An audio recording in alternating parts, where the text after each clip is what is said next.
Hi, I'm Dr. Jacque Ellul. I've been a practicing OBGYN for 23 years. Hi, I'm Dr. Katia Castillo, and I have been practicing OBGYN for 26 years. When my patients ask me whether they should get vaccinated against COVID-19, I tell them yes. When my patients ask me whether they should get vaccinated against COVID-19, I tell them yes. If you're trying to become pregnant now or plan to try in the future, you can get a COVID-19 vaccine. If you're trying to become pregnant now or plan to try in the future, you can get a COVID vaccine. There's no evidence that any vaccine, including COVID-19 vaccine, causes fertility problems. I send my patients to the CDC website to get reliable information at www.cdc.gov.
There are also other misinformation that may not lead to imminent risk of physical harm, but still isn't the type of stuff we want to be spreading through our system. And there we work with independent fact checkers. And so far during this crisis, those fact checkers have marked 4,000 pieces of content, individual articles false, which has led to us showing warning labels to more than 40 million times across our products when people come across something that's false. And the warning labels work.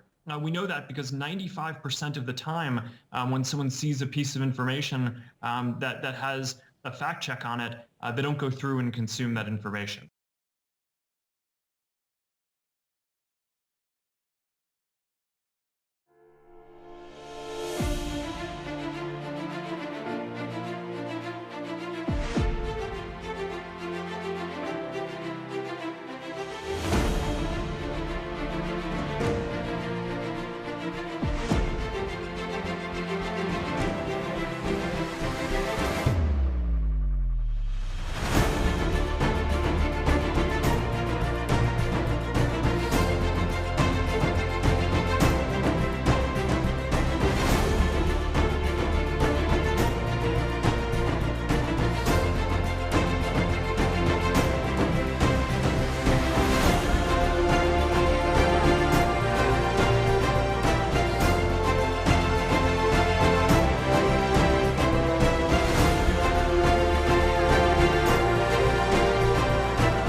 Obviously, there's a lot of stress right now with what's going on in the world, and I don't want people to forget of all the wonderful benefits of exercise. Exercise is medicine. It's a wonderful way to de-stress and maintain our sanity in these difficult times.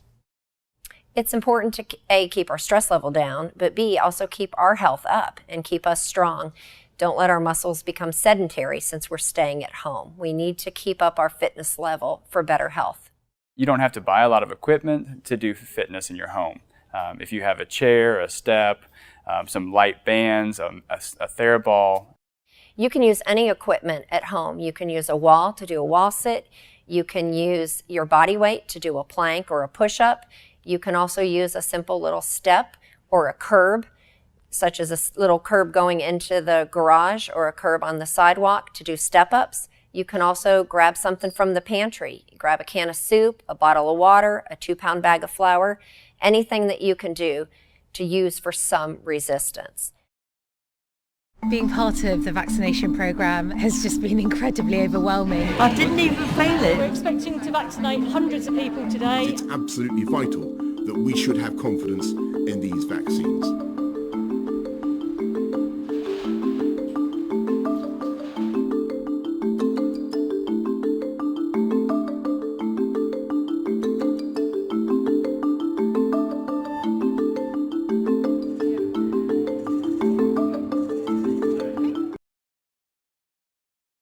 COVID-19 infections across the world are resurging, and there's a pattern to this with yet another new variant emerging, which may be a little less dangerous but more transmissible. So with Omicron subvariant BA.275 now causing another wave of infections across the world, what can be done to minimize the impact this time around? Joining us to discuss, we have Ben Cowling, Chair Professor of Epidemiology at the University of Hong Kong with us this morning. Good morning. Good morning.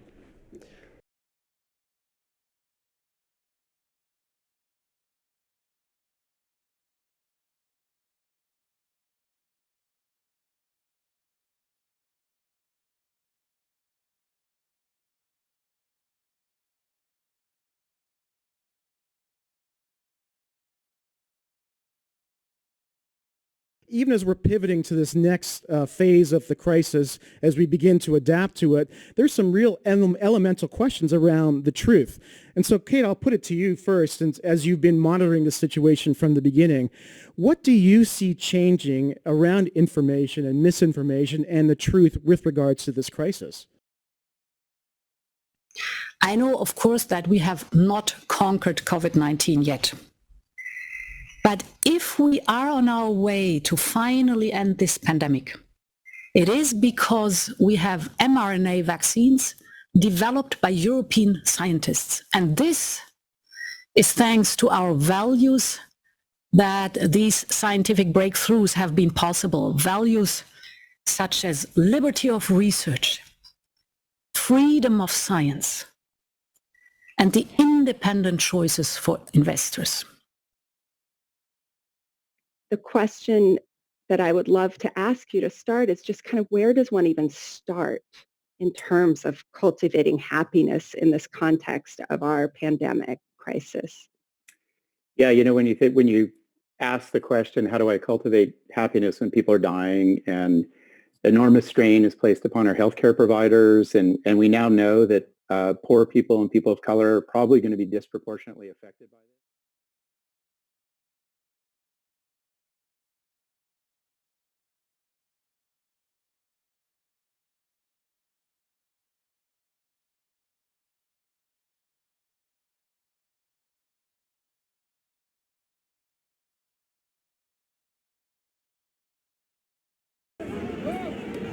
Riot police faced off against French protesters this weekend who are angry about rules that make vaccine passports compulsory to enter many public places.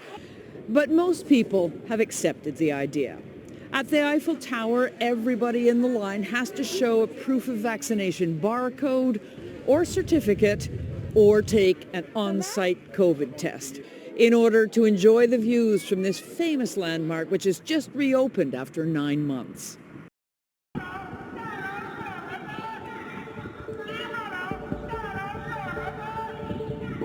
This morning, there was a loudspeaker blasting right outside my apartment, calling people to go downstairs to be swab tested. And it came with a warning: skip the test and your QR health code will turn yellow, and that would severely restrict your movement for the next few weeks.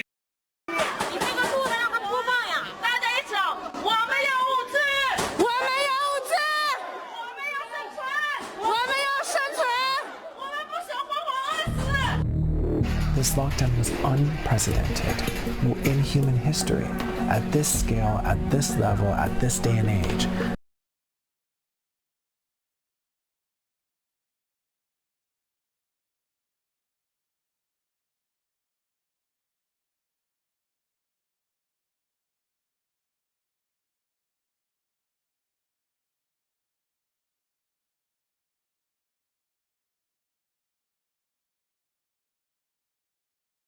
Welcome to the new normal.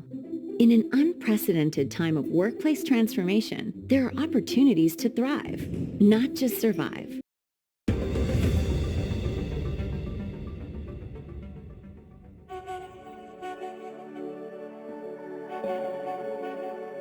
So the vaccine is a complex gift.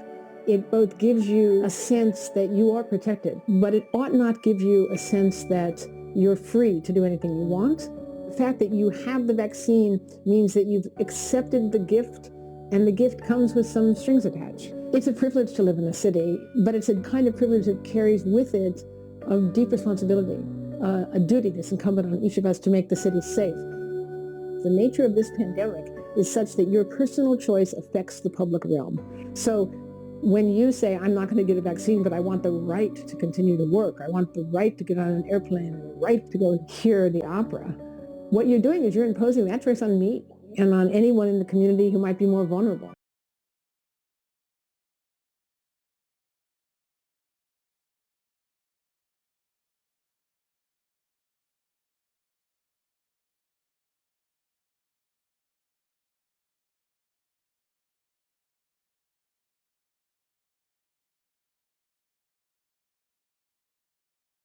So welcome to this UQ information session about the current COVID-19 outbreak. My name is Dr. Kirsty Short and I'm a virologist here at UQ. And today I'm joined by, of course, world famous immunologist Professor Ian Fraser, who's going to be talking to us a little bit about some of the questions that the UQ community is posing around this outbreak. And what we really want to try and do is just answer people's questions and explain some of the science behind what's going on. COVID Data Tracker is CDC's home for COVID-19 data. COVID Data Tracker combines data from across the COVID-19 response in one easy-to-use location. COVID Data Tracker's new landing page groups data by category to make it easier to find the data you need. The new statistics, or stats bar at the top, brings you the latest data on cases, vaccines, and deaths at a glance.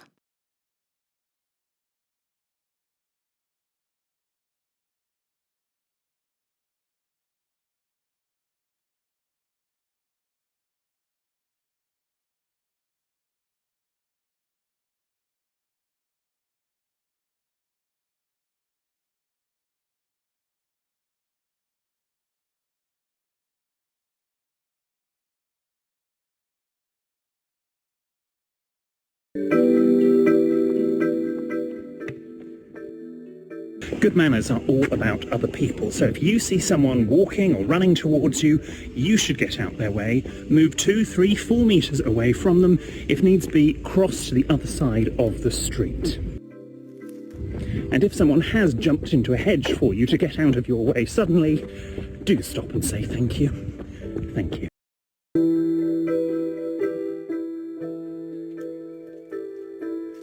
Now this here is the sort of pathway that you want to avoid during your runs. It's far too narrow. Before you leave the house, take a few moments to plan your route so you only run down nice wide thoroughfares.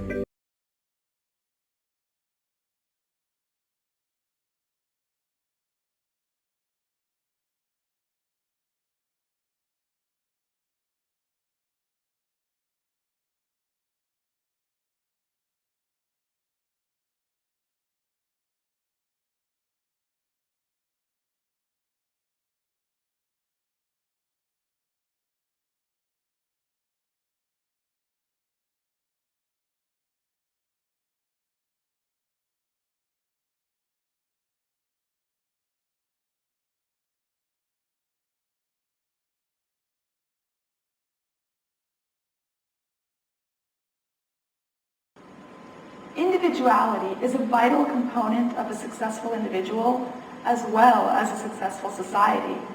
Individuality is universal, yet it applies to each of us personally.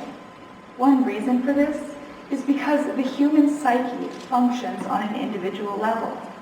Each mind is influenced by factors and interests in a person's childhood. The ability to think and be an individual is a key part of being human.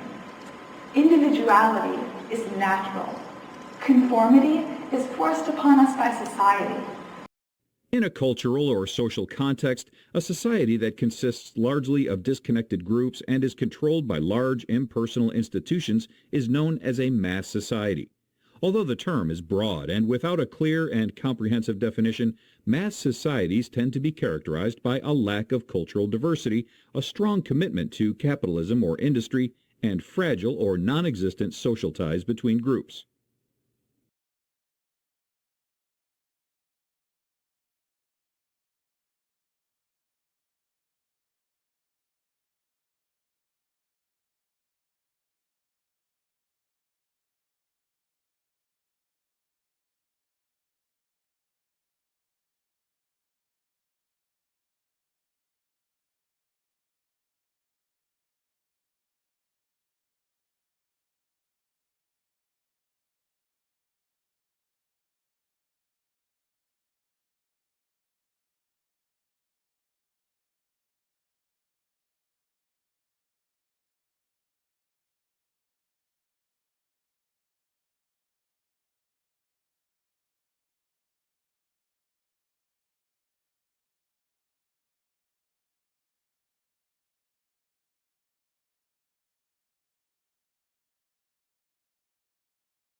We all know that communities are extremely powerful. They empower us to do things that we can't do by ourselves, and also allow us to support one another and turn to each other for help. In the past, though, we would have to be physically there in order for communities to work, be it your interest groups at school, or your fellowships in church, or just your neighbor gang. You have to be physically there in order to build that community. However, technology has actually fundamentally changed the way that we can build communities. And internet especially has made that breakthrough. It actually brought people from 1,000 miles apart together. It will actually create communities that we have never thought possible before.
Hi, I'm Fox San Antonio's Jacque Ellul. And I'm Ryan Wolf. Our greatest responsibility is to serve our Treasure Valley communities, the El Paso, Las Cruces communities, Eastern Iowa communities, Mid-Michigan communities.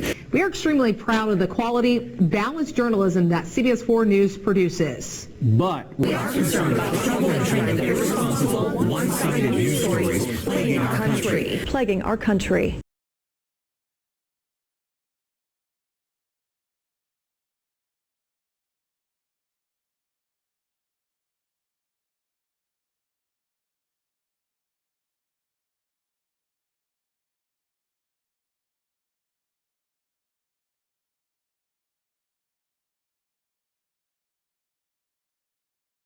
If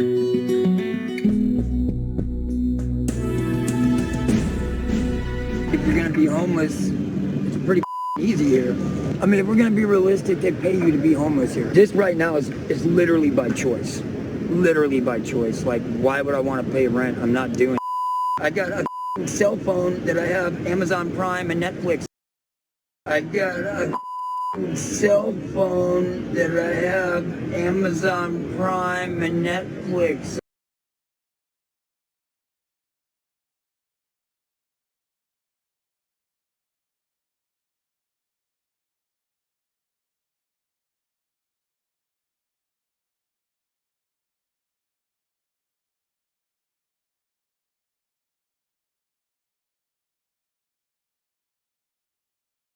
My response to this is to suspend judgment for 6 months, for 6 months from now. Fearing as I do the loss of civil liberties and being wary as I am about what it means for how we're going to handle infectious disease in the future. I'm wearing the masks when I'm required to. So that's the best I can do with that. I have no particular insight with regards to this pandemic.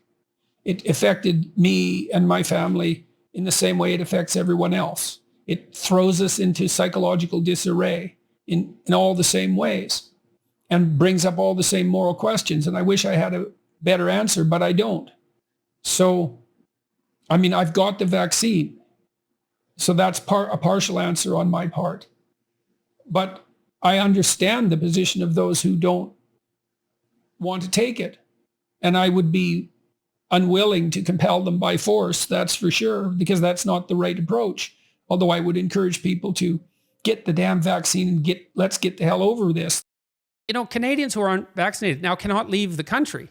Yeah. Like, what the hell? Why is that? And look, I got vaccinated and people took me to task for that. And I thought, all right, I'll get the damn vaccine. Here's the deal, guys. I'll get the vaccine. You fucking leave me alone.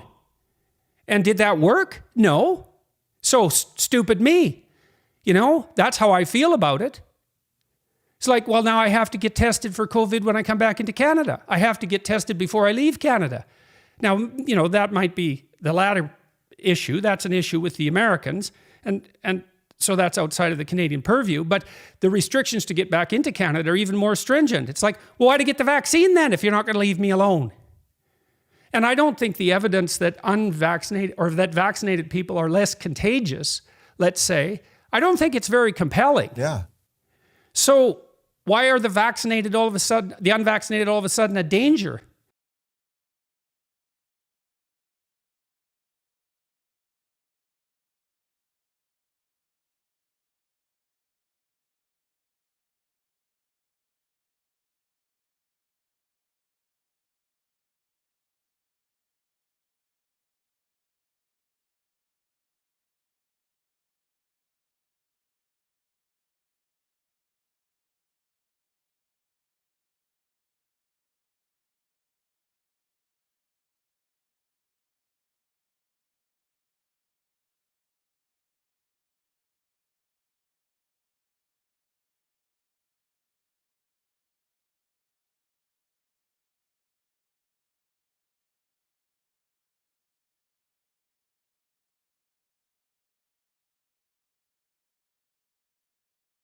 Every day, we're learning more and more and more Obviously, because this is a novel virus, and even though we've been to this rodeo before with MERS and SARS, there's still so many unknowns.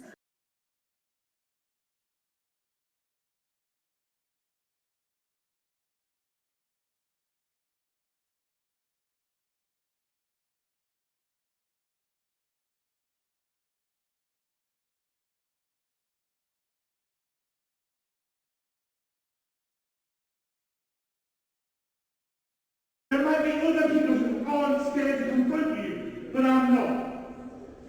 Fucking sort your shit out. Yes, film me, because you're a dickhead without a mask. You're a cunt putting people's lives at risk. No, bed. Have you got a medical exemption? Have you? No. Put a fucking mask on.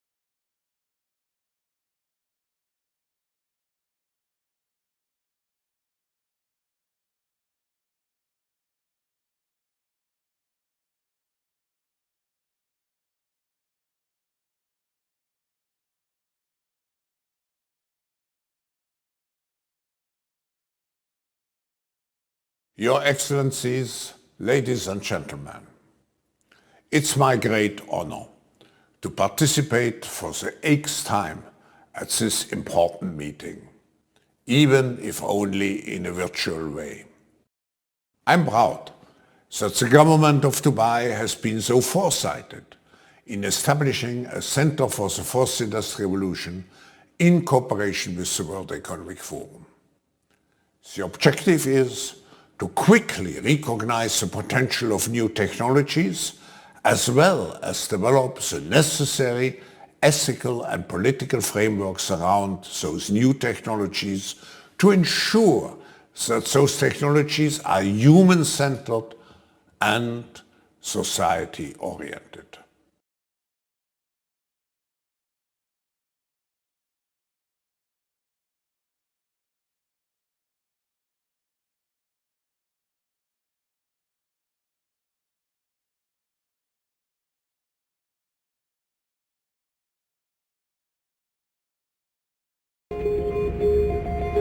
Australia, like much of the world, is now on a war footing for the fight against coronavirus.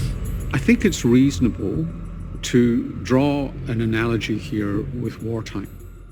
If you're a general commanding a brigade or whatever, you plan for a battle and how many casualties you're prepared to accept.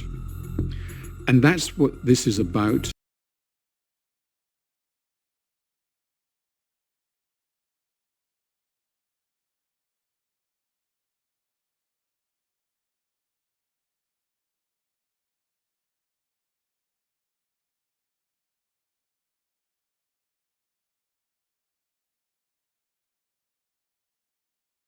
If under these conditions, a narrative, a story is distributed through the mass media, indicating an object of anxiety, and at the same time providing a strategy to deal with this object of anxiety, then the following happens, or might happen. All the free-floating anxiety, which is extremely painful because it always threatens to turn into panic. So all this free-floating anxiety is attached to, connected to the object of anxiety indicated in the narrative, and there is a huge willingness to participate in the strategy to deal with this object of anxiety, because in this way, people feel that they can control their anxiety and their psychological discontent better.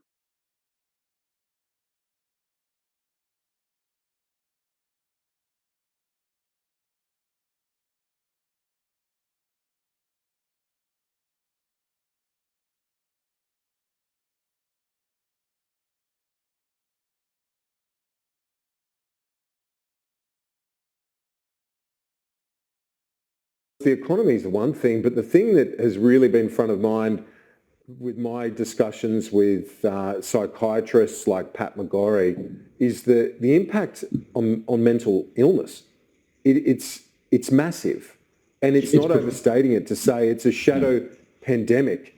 And I hope that increasingly the health advice that we hear so much about, the health advice, we follow the health advice.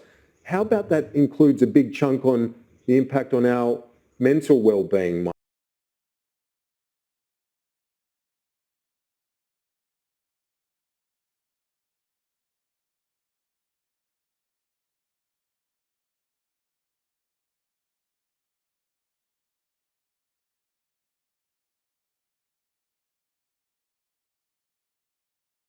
Sometimes the only way to really express yourself is with an emoji.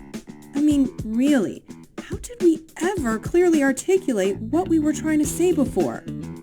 You've probably used a ton of mask and maybe even the vomit emoji when you're discussing the pandemic in your group chat. Well, now Apple has improved your options with this syringe emoji. Are you vaccinated? You might text your potential dinner date, which will be clearer than ever to resemble a vaccine shot, as the current syringe emoji contains blood.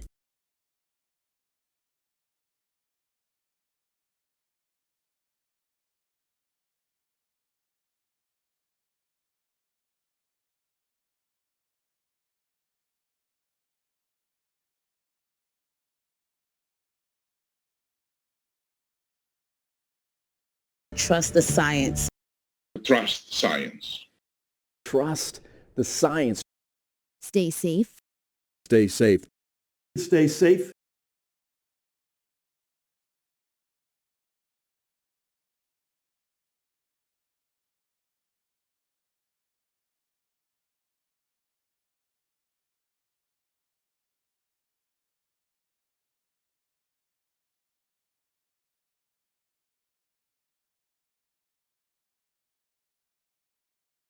I don't want to interrupt. Sorry, Mr. You said you don't understand why people are confused. Well, I'll tell you, I'm confused. For example, I'm confused why I can go to Mass, but I can't go and watch my kids play sport. I'm confused why I can go and eat in a pub, yet I can't have Sunday lunch with my parents or my siblings. I'm confused why I can send my children to school, but yet I'm told not to go into work if at all possible. And if I have to go into work, I'm to avoid public transport. If I have to go in, my children will be on a bus. That's why I'm confused.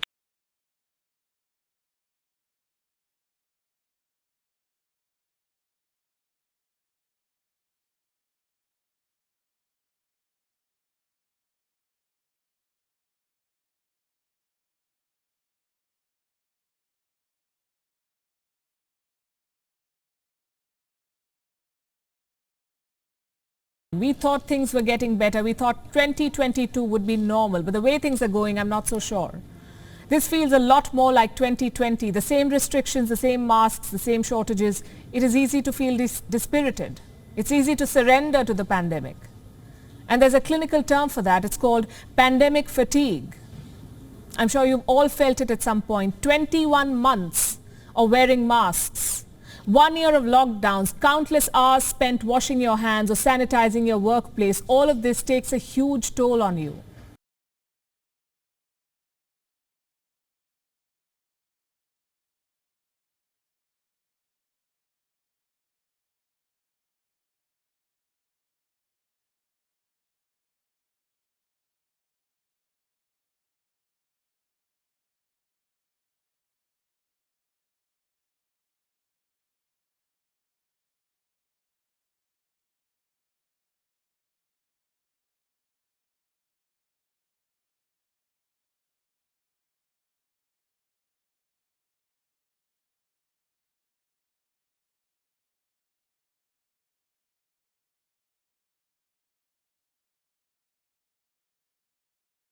Whether it's gatherings, being out in public, or returning to work, a lot of people are stressed about life after the pandemic. CTV's Binder Sajjan has more. For the past 15 months, we've all felt it. Be away from family and friends and to not be able to participate in the activities that you're normally accustomed to has been very stressful. Now, with a roadmap for a return to normal, even more emotions.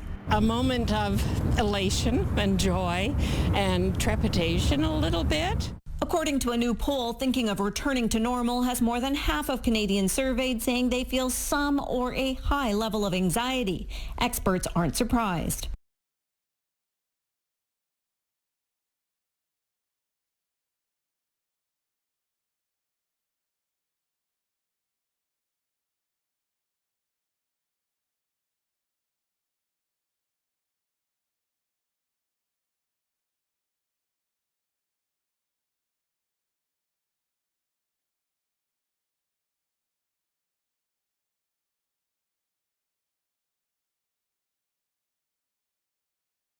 The shocking indifference with which the establishment has treated sufferers of COVID vaccine side effects has been laid bare with the revelation that zero compensation has been paid. Zero compensation for more than 1,200 claims to the Vaccine Damages Payment Scheme.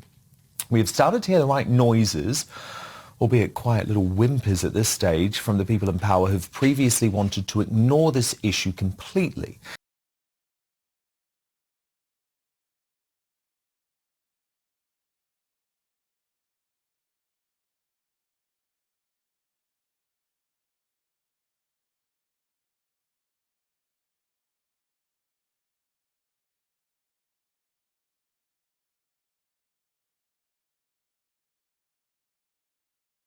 People need to understand they can come here and then go home and essentially export these variants or virus to their own communities. You have to be concerned about, furthering the spread of these variants by people coming to Florida and not taking those precautions. Sunday night's NBA All-Star Game in Atlanta, pushing crowds to pack clubs for special events not sanctioned by the league. While a college party near the University of Colorado Boulder attracted hundreds of unmasked students before a SWAT team broke things up. You are ordered to leave the area.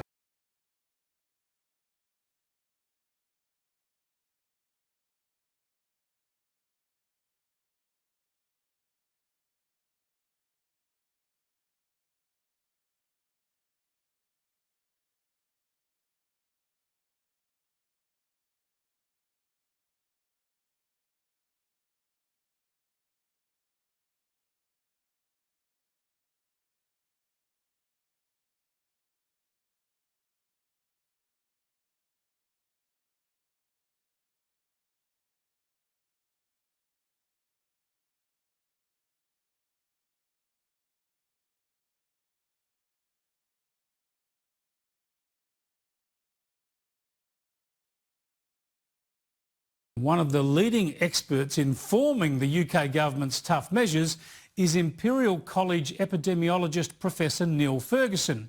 Here's Professor Ferguson just last month defending these measures. We will have to maintain some level of social distancing, significant level of social distancing, probably indefinitely until we have a vaccine available.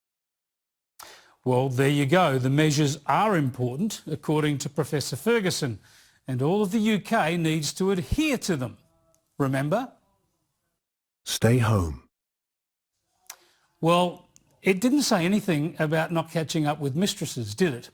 Yep, Professor Ferguson has been busted for breaking social distancing measures, accepting visits to continue his affair with Antonia Startz, a married woman who knew Professor Ferguson had recovered from coronavirus and apparently feared her husband was infected though.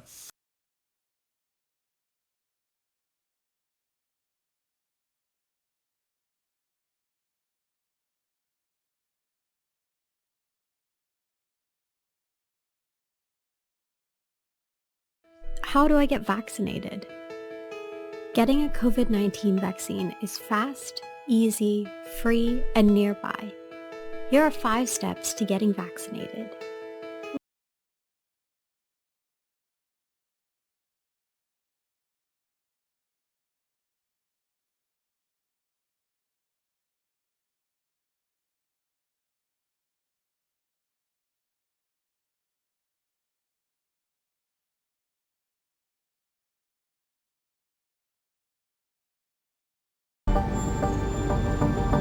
Many organizations have seen what the impact is of a sudden crisis and how we're able to better navigate this crisis today with the help of technology. And that means the reskilling and upskilling of your own workforce.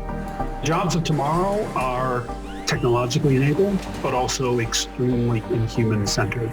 It's in the ability to work with technology easily.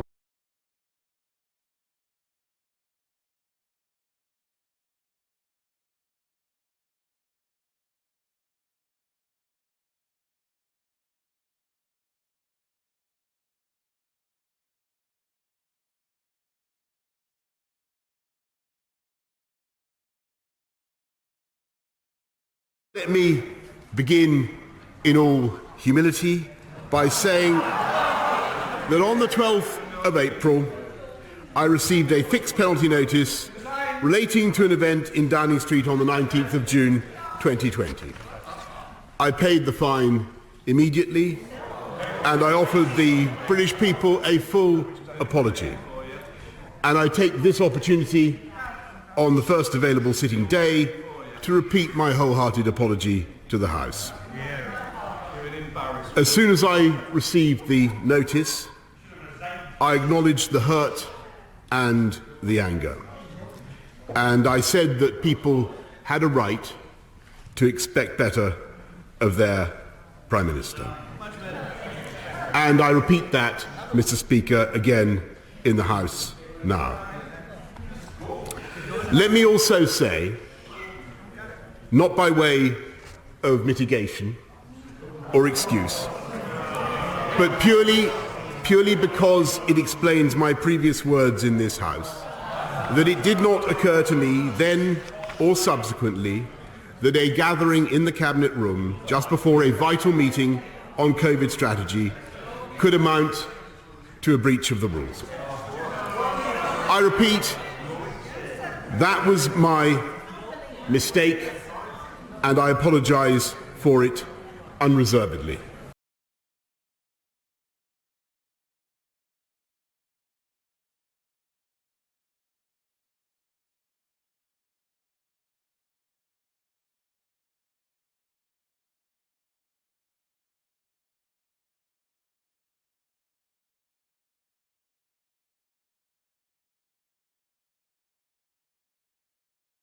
Stay home, stay safe is how the provincial government urged a restless population to fight this pandemic. It's a request, not a command. That's life in a democracy, where the rights of citizens have to matter to the people they put in office to run things.